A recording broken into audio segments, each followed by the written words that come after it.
ओम नमो भगवते वासुदेवाय नमः। ओम नमो नारायणाय नमः। जय श्री कृष्ण, जय श्री कृष्ण, जय श्री कृष्ण। बंधुजनों, आज हम माघ मास महात्म्य कथा का 5वां अध्याय सुनेंगे। इससे पहले 4 वीडियो 4 अध्याय के अपलोड किए जा चुके हैं। यदि आपने नहीं सुना है तो उसे ज़रूर सुने। तो चलिए आज हम 5वां अध्याय सुनते हैं। तो बोलिए जय श्री कृष्ण, जय श्री कृष्ण, जय श्री कृष्ण। 5वें अध्याय में हम सुनेंगे कि महात्मा पुष्कर के द्वारा नरक में पड़े हुए जीवों का उद्धार कैसे हुआ। वशिष्ठ जी कहते हैं, राजन, माघ मास स्नान और उपवास आदि महान पुण्य करने वाले मनुष्य इसी प्रकार दिव्य लोकों में आते जाते रहते हैं। पुण्य ही सर्वर्थ आने जाने में कारण है।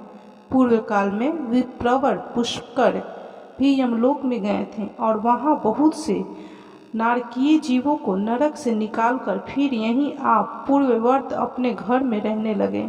त्रेता युग में जब भगवान श्री रामचंद्र जी राज्य करते थे, तभी एक समय किसी ब्राह्मण का पुत्र मरकर यमलोक में गया और पुनः वह जी उठा। क्या यह बात तुमने नहीं सुनी है? देवकी नंदन श्री कृष्ण ने अपने गुरु सांदीपनि के पुत्र को,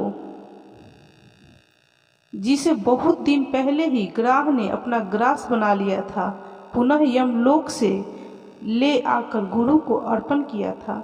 इसी प्रकार और भी कई मनुष्य यमलोक से लौट आए हैं। इस विषय में संदेह नहीं करना चाहिए। अच्छा बताओ, अब और क्या सुनना चाहते हो? दिलीप ने पूछा। मुनिवर, हे ऋषिवर, पुष्कर नामक श्रेष्ठ ब्राह्मण कहाँ के रहने वाले थे? वे कैसे यमलोक में आए और किस प्रकार उन्होंने नरक से पापियों का उद्धार किया? वशिष्ठ जी बोले, राजन, मैं महात्मा पुष्कर के चरित्र का वर्णन करता हूँ। वह सब पापों का नाश करने वाला है। तुम सावधान होकर ध्यान से सुनो। बुद्धिमान पुष्कर नंदीग्राम के निवासी थे। वे सदा अपने धर्म के अनुष्ठान में लगे रहने वाले और सब प्राणियों के हितैषी थे। सदा माघ स्नान और स्वाध्याय में तत्पर रहते तथा समय पर अपने अनन्य भाव से श्री हरि विष्णु की आराधना किया करते थे। महायोगी पुष्कर अपने कुटुंब के साथ रहते और नित्य अग्निहोत्र करते थे। राजन, वे अप्रमेय हरे विष्णु, कृष्ण, दामोदर, अच्युत, गोविंद, अनंत, देवेश्वर इत्यादि रूप से केवल भगवान नामों का कीर्तन करते थे। महामते, देवता का आराधन छोड़कर और किसी काम में उन ब्राह्मण देवता का मन स्वप्न में भी नहीं लगता था। एक दिन सूर्यनंदन यमराज ने अपने भयंकर दूतों को आज्ञा दी कि जाओ, नंदीग्राम निवासी पुष्कर नामक ब्राह्मण को यहाँ पकड़कर ले आओ। यह आदेश सुनकर और यमराज के बताए हुए पुष्कर को न पहचान कर वे इन महात्मा पुष्कर को ही यमलोक में पकड़ लाए। ब्राह्मण पुष्कर को आते देख यमराज मन ही मन भयभीत हो गए और आसन से उठकर खड़े हो गए। फिर मुनि को आसन पर बिठाकर उन्होंने दूतों को फटकारा, तुम लोगों ने यह क्या किया? मैंने तो दूसरे पुष्कर को लाने के लिए कहा था। तुम लोगों के कितने पाप पूर्ण विचार हैं। भला इन सब धर्मों के ज्ञाता, विशेषतः भगवान श्री हरि विष्णु के भक्त, सदा माघ मास स्नान करने वाले और उपवास परायण महात्मा पुरुष को यहाँ मेरे समीप क्यों ले आए? दूतों को इस प्रकार डांट बताकर प्रेतराज यम ने पुष्कर से कहा, ब्राह्मण, तुम्हारे पुत्र और स्त्री आदि सब बांधव बहुत व्याकुल होकर रो रहे हैं, अतः तुम भी अभी जाओ। तब पुष्कर ने यम से कहा, भगवान, जहाँ पापी पुरुष इतना में शरीर धारण करके कष्ट भोगते हैं, उन सब नरक को मैं देखना चाहता हूँ। यह सुनकर सूर्य कुमार यम ने पुष्कर को सैकड़ों और हजारों नरक दिखलाए। पुष्कर ने देखा पापी जीव नरकों में पड़कर बड़ा कष्ट भोगते हैं। कोई सूली पर चढ़े हैं, किन्हीं को व्याघ्र खा रहा है जिससे वे अत्यंत दुखित हैं। कोई तपी हुई बालू पर जल रहा है, किन्हीं को कीड़े खा रहे हैं, कोई जलते हुए घड़े में डाल दिए गए हैं, कोई कीड़ों से पीड़ित है, कोई ऐसी पत्र वन में दौड़ रहे हैं जिससे उनके अंग छीन भिन्न हो रहे हैं, किन्हीं को आड़ों से चीरा जा रहा है, कोई कुल्हाड़ी से काटे जाते हैं, किन्हीं को खारी कीचड़ में कष्ट भोगना पड़ता है, किन्हीं को सुई चुभो चुभो कर गिराया जाता है और कोई सर्दी से पीड़ित हो रहे हैं। उनको तथा अन्य जीवों को नरक में पड़कर यातना भोगते देख पुष्कर को बड़ा दुख हुआ। वे उनसे बोलने लगे, क्या आप लोगों ने पूर्व जन्म में कोई पुण्य नहीं किया था जिससे यहाँ यातना में पड़कर आप सदा दुख भोगते हैं?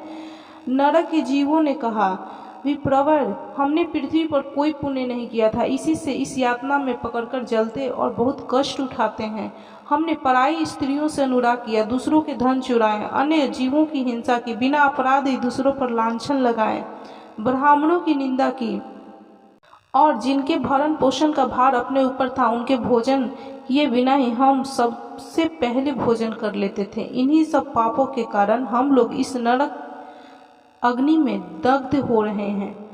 प्यासी गौएं जब जल की ओर दौड़ती हुई जाती तो हम सदा उनके पानी पीने में विघ्न डाल दिया करते थे। गौओं को कभी खिलाते पिलाते नहीं थे, तो भी उनका दूध दुहकर पेट पालने में लगे रहते थे। याचकों को दान देने में लगे हुए धार्मिक पुरुषों के कार्य में रोड़े अटकाया करते थे। अपनी स्त्रियों को त्याग दिया था, व्रत से भ्रष्ट हो गए थे। दूसरे के अन्न में ही सदा रुचि रखते थे। पर्वों पर भी स्त्रियों के साथ रमण करते थे। ब्राह्मणों को देने की प्रतिज्ञा करके भी लोभवश उन्हें दान नहीं दिया। हम धरोहर हड़प लेते थे, मित्रों से द्रोह करते और झूठी गवाही देते रहते थे। इन्हीं सब पापों के कारण आज हम दग्ध हो रहे हैं। पुष्कर ने कहा, क्या आप लोगों ने भगवान जनार्दन श्री हरि विष्णु की एक बार भी पूजा नहीं की?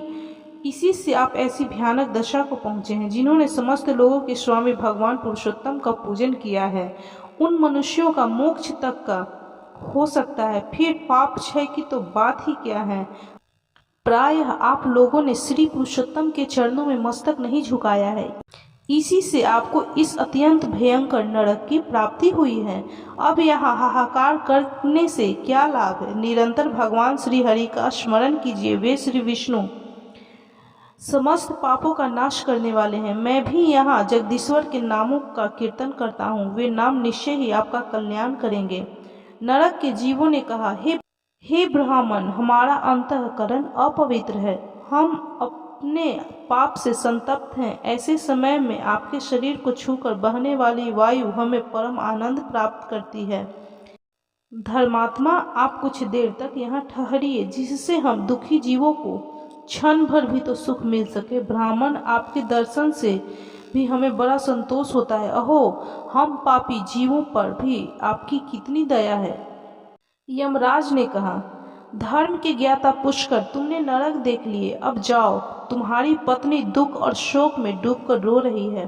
पुष्कर बोले, भगवान, जब तक इन दुखी जीवों की आवाज कानों में पड़ती है तब तक कैसे जाऊं?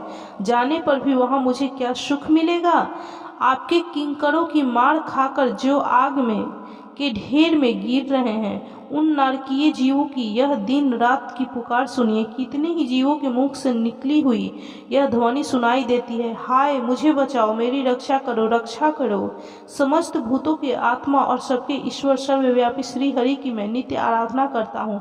इस सत्य के प्रभाव से नारकीय जीव तत्काल मुक्त हो जाएं। भगवान विष्णु सब में स्थित हैं और सब कुछ भगवान विष्णु में स्थित है। इस सत्य से नारकीय जीवों का तुरंत क्लेश छुटकारा हो जाए।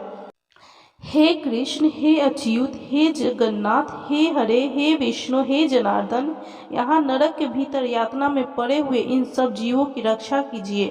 पुष्कर के द्वारा उच्चारित भगवान के नाम सुनकर वहां नरक में पड़े हुए सभी पापी तत्काल उससे छुटकारा पा गए। वे सब बड़ी प्रसन्नता के साथ पुष्कर से बोले, हे ब्राह्मण, हम नरक से मुक्त हो गए। इससे संसार में आपकी अनुपम कीर्ति का विस्तार हो। यमराज को भी इस घटना से बड़ा विस्मय हुआ। वे पुष्कर के पास जा प्रसन्नचित्त होकर वरदान के द्वारा उन्हें संतुष्ट करने लगे। वे बोले, धर्मात्मा, तुम पृथ्वी पर जाकर सदा वहीं रहो। तुम्हें और तुम्हारे सहृदय को भी मुझसे कोई भय नहीं है। जो मनुष्य तुम्हारे महात्म्य का प्रतिदिन स्मरण करेगा, उसे मेरी कृपा से अपमृत्यु का भय नहीं होगा। वशिष्ठ जी कहते हैं, यमराज यूं कहने पर पुष्कर पृथ्वी पर लौट आए और वहां पूरे वर्ष स्वस्थ हो भगवान मधुसूदन श्री हरि विष्णु की पूजा करते हुए रहने लगे। राजन, मेरे द्वारा कहे हुए महात्मा पुष्कर के इस महात्म्य को जो सुनता है उसके सारे पापों का नाश हो जाता है। भगवान विष्णु का नाम कीर्तन करने से जिस प्रकार नरक से भी छुटकारा मिल जाता है, वह प्रसंग मैंने तुम्हें सुना दिया। आदि पुरुष परमात्मा के नामों की थोड़ी सी भी स्मृति संचित पापों की राशि का तत्काल नाश कर देती है। यह बात प्रत्यक्ष देखी गई है। फिर उन जनार्दन के नामों का भलीभांति कीर्तन करने पर उत्तम फल की प्राप्ति होगी। इसके लिए तो कहना ही क्या है। तो बंधुजनों, आप भी इस कथा को जरूर सुने। इस कथा के सुनने से आपके सारे पाप खत्म हो जाएंगे, दुख दूर हो जाएंगे और आपको भी स्वर्ग की प्राप्ति होगी। भगवान श्री हरि विष्णु आपका कल्याण करें। इस कथा को सुनने वाले, सुनाने वाले या जिसके द्वारा इस कथा का महात्म्य कोई और भी सुने, उसे किसी प्रकार का जीवन में कोई डर ना हो। भगवान उसके सारे डर दुख खत्म कर उसके घर में सुख शांति और समृद्धि का वास करें। तो बोलिए ओम नमो भगवते वासुदेवाय नमः, ओम नमो नारायणाय नमः। बंधुजनों, इसके बाद 2 अध्याय और होंगे, उसे भी आप जरूर सुनिएगा। और इससे पहले 4 अध्याय अपलोड किए जा चुके हैं, उसे भी आप जरूर सुनिएगा। यदि वीडियो अच्छी लगी हो तो कृपया लाइक कीजिए, शेयर कीजिए और चैनल को सब्सक्राइब करना बिल्कुल भी ना भूलें।